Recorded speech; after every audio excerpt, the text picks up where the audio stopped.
Success and failure. The route as an indie artist is filled with these. As you could tell in the previous episode, there are good experiences and bad experiences as indie artists.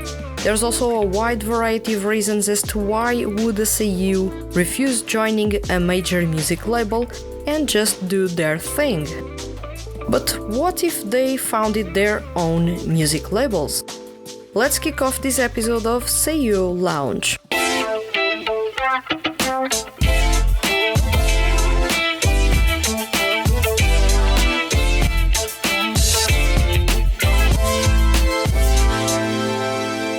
Welcome to SeiYuu Lounge. I am your host Vanessa, and today's topic is SeiYuu Artists Indie Route Part 2.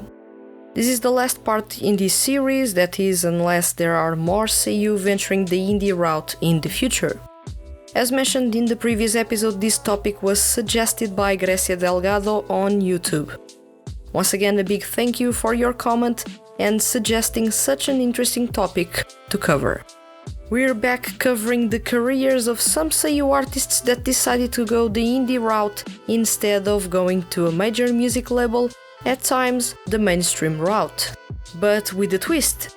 Out of the 4 indie SeiYuu artists or projects mentioned in this episode, 3 of those are represented by music labels created by themselves. So we'll also be talking about SeiYuu artists that own their own music labels. Yuki Ono. One of the most respected SeiYuu of his generation, Yuki Ono is a behemoth on the vocal end. With a wide vocal range that will make your jaw drop, an emotional range that will make you feel the songs you're listening to, as well as a sweet baritone voice that will always soothe you, Yuki Ono is a real gem in the SeiYuu industry.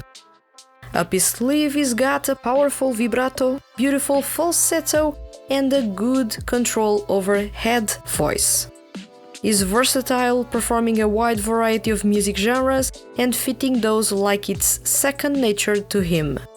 He's best known for his awesome job with Skipro's Soara, perfectly complementing Toshiyuki Toyonaga as both shared between 2015 and 2017 lead vocal duties for the group.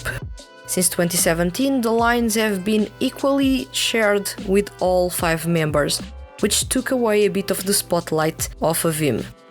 He's also part of Ensemble Stars' Undead, one of the franchise's most popular groups. They are a rock band with a dramatic vibe and a 4-piece lineup that works in perfect synergy. You can also find him performing traditional Japanese music with a bit of pop and rock on top with I Choose Tenjo Tenge. All in all, Yuki Ono is known as a versatile singer with a good vocal range and a whole lot of talent. But prior to being an indie artist, Yuki Ono was signed to a major music label. However, it wasn't the most pleasant experience for him. Yuki Ono made his solo debut with Lantis in 2015 and bid goodbye to the label around 2018-2019. Why? There is no definitive answer, it was never stated. As a matter of fact, Yuki Ono parting ways with Lantis wasn't even worthy of a news article, which is strange. Yuki Ono's solo debut was on his birthday, and for 3 consecutive years he released a mini album to celebrate it. Did you check the concepts or the music he was performing? If you did, you know how everything about his solo career at Lantis was dreadful. Little to no promotion of his music on social media channels, no features on magazines, no radio interviews, ludicrous concepts. They actually had Yuki Ono dressed as a Stone Age man for one of the mini albums. And the quality of the music? Bad for the most part. For a singer as good and talented as Yuki Ono, couldn't they have given him better music to perform? Or let him compose and write his own songs? Ono didn't have creative freedom and was pigeonholed into a weird image that only someone at Lantis that was asked to come up with something no one has ever tried would come up with. Dear person at Atlantis that thought that Yuki Ono would be awesome to be performing weak pop music dressed as a caveman, there's a reason why caveman is a concept that isn't popular or common. The artist's image is tarnished and people start seeing them as a joke. You don't want that for your seiyuu artist. Although it was certain that Ono wanted to entertain his fans, the entertainment shouldn't have passed through him completely throwing his image to the mud, playing the role of the fool, while Atlantis made money off of that denigrating spectacle. It was a shame, yet expected, that 3 mini-albums later, weak sales numbers and a whole bad image around Yuki Ono, that he'd eventually part ways with Atlantis and go indie. And what a change that was for him. He's performing the music he likes with an image and concept that isn't fabricated. He's writing his own lyrics, pitching in how he wants his songs instrumentals wise, and even bringing in guest lyricists to his songs. He's free from bad artist management and is having a good time. Yuki Ono is in his best moment as a solo artist now that he is an indie artist. He may not have the big budget or marketing machine that he had back at Atlantis, but is doing pretty well by himself. I really do love when seiyuu show everyone how talented they are and how they do not need a big music label to release music with the same or even better quality. In 2019, he released Friend Tree Wonderland and Winter Voice Friends. For Winter Voice Friends, Ono enlisted the help of friends in the seiyuu industry to write lyrics to his songs. In 2020, he released Kizuna Light. As an indie solo artist, Yuki Ono embraced pop rock and started writing his own lyrics. Did Yuki Ono lose something when transitioning from a major music label to Sanrio, which can be considered a small or indie music label? Nope, nothing. He didn't lose a thing. And he's selling better than he did when he was part of Atlantis. That goes to show that signing to a major music label doesn't always equal making big bucks. Amadeus. If there is an indie or independent project out there that seiyuu fans love, it is Amadeus. The duo, comprised of Jack Westwood, who you may know as Shunsuke Takeuchi, and renowned rapper Lotus Juice, is beloved for their versatility, refreshing sound, and innovative performances. They take inspiration off of R&B, EDM, hip-hop, ambient music, and more to craft their unique sound that counts with rap by Lotus and singing by Jack. Aesthetically pleasing music with high quality and good vibes is what Amadeus are known for. As you may know by now, Lotus Juice is a rapper best known for his work in the Persona game series as well as Bandiarose. He's got a track record of awesome music making and chill rap. Jack Westwood is Shunsuke Takeuchi's moniker as a member of Amadeus. Most of you may be aware of Takeuchi's powerful low baritone, almost bass voice sound. His vocal range is insane. Although owner of a lower vocal register, he can go up in the scale and deliver spine-chilling high notes with the same ease and precision as he tackles those imposing low notes he's best known for. He's best known for being the leader of Tsuki Pro's Quell. He's also the power vocal in Hanadol's Lolodi and A3's Autumn Troop. He's also part of other music projects, but when you mention his name, these are the three that stand out and in which you can check the power and emotional range he adds to his performances.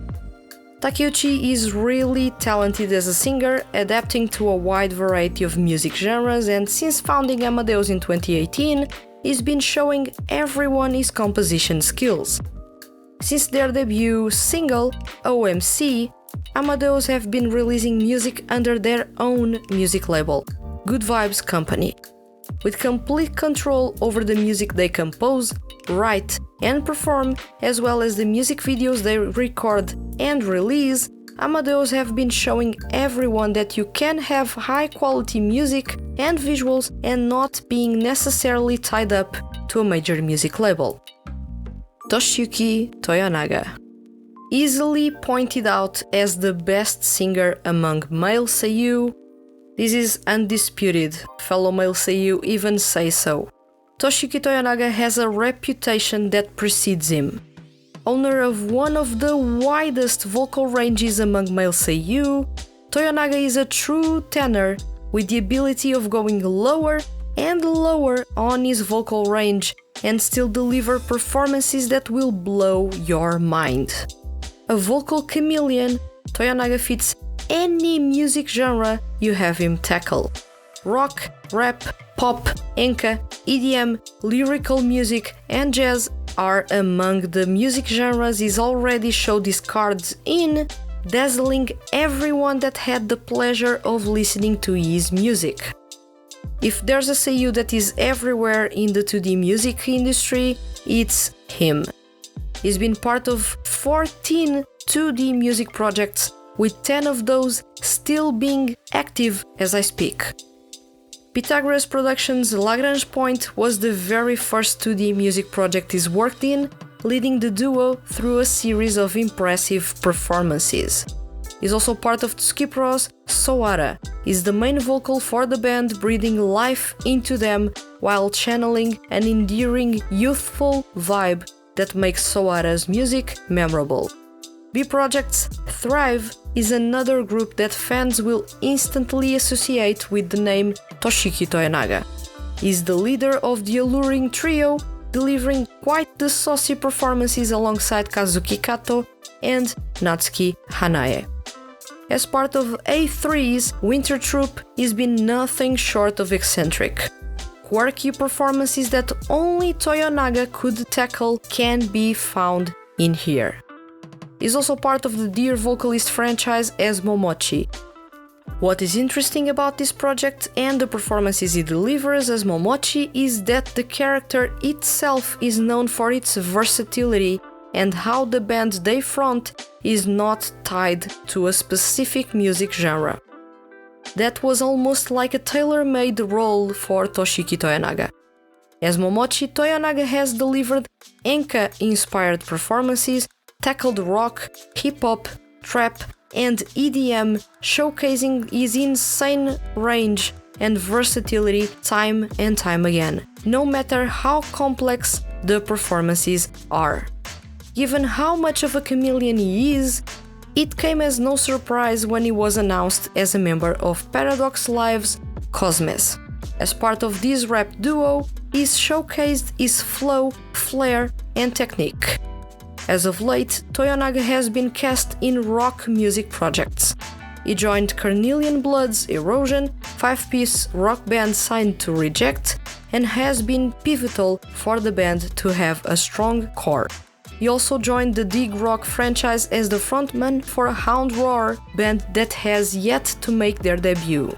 With such an impressive repertoire in 2D music projects alone, it's no wonder that Toyonaga is highly regarded as a reliable and versatile singer. Safe to say that all music projects would love to have him in their cast, given how he can literally perform any music genre and do so in a wide variety of voice tones. Toshiyuki Toyonaga's path as a solo artist has been quite interesting to follow. He made his solo debut in 2014 under Artsonic with the album Music of the Entertainment.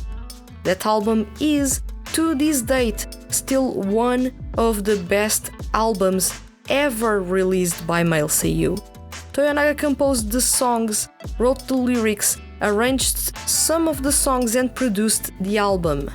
He was his own producing plus artist team, which is impressive.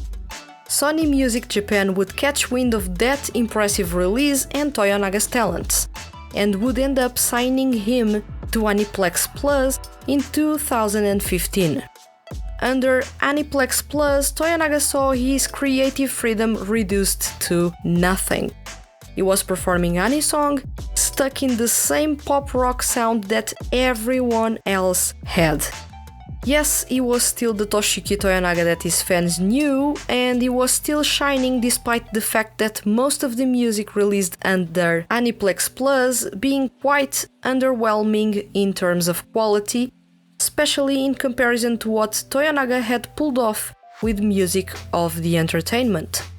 He released the singles Reason, They Laugh and Clown Crown before leaving the music label and venturing towards uncharted territory to found his own music label. In 2017, Toshiki Toyonaga founded Tease music label set to exclusively represent him and distribute his music to all physical and online stores, as well as making it available on streaming platforms. Out of all one-man music labels by male seiyuu, Tease Music is the one that behaves the most like a major music label, and that is quite interesting to see in the way that the CDs are promoted, the quality of the music and the music videos, how much care goes into preparing the shows and the sort. People would be fooled into thinking Tease Music is a major music label when it is a music label born of a bad experience being part of a major music label, as well as the need for complete creative freedom that Toyonaga, a genius singer-songwriter, needed. Sir Vanity. Lastly, we have Sir Vanity multimedia project created by Yoshiki Nakajima. The band's lineup counts with Yoshiki Nakajima on vocals and guitar, Yuichiro Umehara also on vocals and guitar, Satoru Kuwabara on bass, and on the sidelines, Taisei, who is in charge of photography and art. Sir Vanity are signed to Vanity Records, music label owned by Yoshiki Nakajima and Yuichiro Umehara. They are an indie outfit in everything they do. They are the ones that manage the band's social media accounts, which can explain the long periods of silence between news, and they compose, write and produce their own music. Of course, the rock band counts with an experienced lineup that has none other than Art Refact's awesome composer, Satoru Kuwabara. He is renowned for his versatility as a composer, being one, if not the best composer part of Art Refact. He is on bass duties for this band, and what a set of performances he has delivered. On vocals and guitars are Yoshiki Nakajima and Yuichiro Umehara. Friends outside of the seiyuu industry, Nakajima and Umehara share a similar love for music, especially rock, and thus the band was born. Yoshiki Nakajima is well known for his versatility as a singer, having a wide vocal range as a low tenor, high baritone, and going as low as bass for his performances without breaking a sweat. Fans know him for being a member of Idolmaster Side M's Sam, as well as Ensemble Stars' Ryusei Tai. In 2020, he joined the Argonavis from Bang Dream franchise as the vocalist for Fujin Rising, covering and acing the iconic Hot Limit by TM Revolution. He's also part of Tobari and Pionix, groups that are connected and part of the popular Tsuki Pro franchise. And of course, who could forget them? He's part of the self-producing duo U-Make. Nakajima is regarded as one of the best singers among male seiyuu, and for sure, one of the best talents of his generation. On the other hand, Yuichiro Umehara not always has been considered a good singer. He's been part of various 2D music projects since his debut as a voice actor. He's best known as a member of Tsuki Pro's Solids, as well as Idolmaster Side M's Bite and Ensemble Stars' Akatsuki. In all groups he's managed to improve a whole lot, and since 2019, his performances have been on a really high level, with him proving to be a reliable and consistent singer. is a deep baritone with the ability of entering a bass range and, if necessary, bring a couple of high notes into the mix. He's got a solid vibrato to complement that.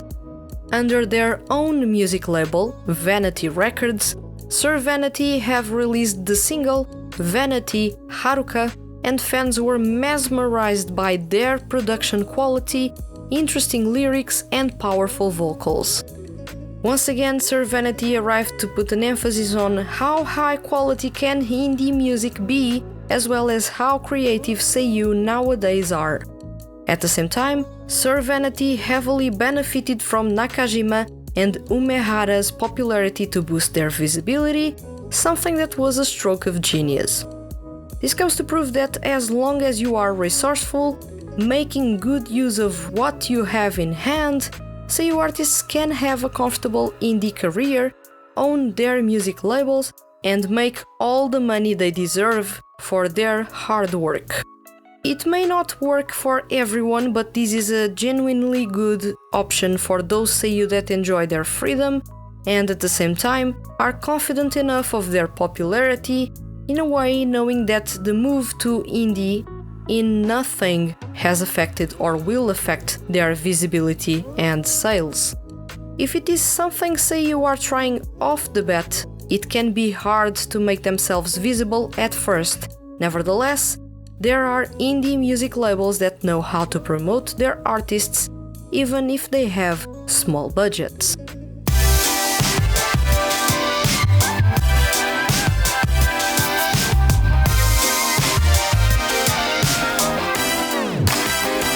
An alternative to joining an indie music label is to actually launch their own music label. That is of course quite the bold move, but it's one that isn't too complex by the end of the day. By creating their own music labels, seiyuu artists are ensuring that all the money that is made by their music is owed to them. It's basically a 100% ownership over all rights, which translates to almost 100% of the royalties their music makes going to them. Of course, it comes with its challenges and requires a lot of attention to detail if seiyuu want their music to have some exposure. Think of it like seiyuu going freelance. If they go freelance after having years of successful work and big reputation plus lots of connections, they won't notice the difference from when they were part of a talent agency. Same goes to seiyuu artists. When they leave major music labels or instead create their own ones right off the bat, as long as they have the reputation and connections, they won't notice the difference in the engagement with their music. That's, for example, why Toshiyuki Toyonaga is so successful as an indie solo artist. Now tell me, do you think that seiyuu creating their own music labels instead of joining minor or indie ones is a good step in their career? Let me know in the comments below, and remember, leave your comments as complex or as simple as they may be, and you can be featured on upcoming episodes of Seiyuu Lounge. If you enjoyed this episode and don't want to miss the Hand That Feeds HQ's weekly male seiyuu and music related content, hit the subscribe button. I'll return next week with another episode of Seiyuu Lounge. Thank you for listening and see you guys around.